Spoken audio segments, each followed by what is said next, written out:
Bonjour, aujourd'hui nous allons essayer de répondre à la question suivante, qu'est-ce qui nous empêche d'être enthousiaste? Pour faire cela, nous allons nous appuyer sur tout ce que nous avons vu depuis le début de la semaine, tout ce que nous avons pu observer sur nous-mêmes à propos de l'enthousiasme. Et bien sûr, nous allons beaucoup nous appuyer sur les éléments qui nous ont été confiés hier lorsque nous avons interrogé nos proches sur notre enthousiasme et surtout sur notre manque d'enthousiasme pour repérer les situations et du coup pouvoir les décortiquer. Pourquoi les décortiquer et sous quel angle surtout? Eh bien pour essayer de trouver qu'est-ce qui nous dérangeait dans ces situations, qu'est-ce qui nous dérangeait dans ces projets, dans ces idées, qu'est-ce qui faisait que finalement ça ne nous plaisait pas.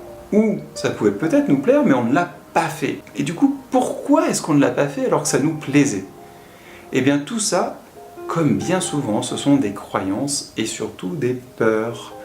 Et du coup, le fait d'aller décortiquer ça, c'est pour aller trouver finalement quels sont nos freins, qu'est-ce qui nous bloque, pourquoi on n'est pas passé, et voir retirer un peu toutes ces peurs, essayer de trouver quelles sont ces peurs. Il y a un autre gros morceau finalement qui pourrait nous faire manquer d'enthousiasme, il y a ce côté peur-croyance, mais il y a également le côté manque d'entrain, je vais dire. Et pourquoi manque d'entrain? Eh bien parce qu'en fait, peut-être que ce qu'on nous propose, le mouvement dans lequel on est, peut-être que celui-là, en fait, il ne nous nourrit pas. Alors qu'est-ce que ça veut dire qu'il ne nourrit pas? Eh bien tout simplement que ça ne correspond pas à nos besoins. Et même, ça peut même aller plus loin, ça peut aussi ne pas correspondre à nos valeurs. Alors c'est pas forcément antagoniste à nos valeurs, parce que si c'est antagoniste à nos valeurs et à nos besoins aussi, on sera plutôt dans le manque d'adhésion, dans le refus de participer à ça, et du coup on ne peut pas dire qu'on a peur, etc. d'y aller, qu'on n'est pas enthousiaste, c'est-à-dire qu'on a plutôt intérêt à dire non, moi ça me plaît pas, ça ne me convient pas, je n'ai pas envie de faire ça.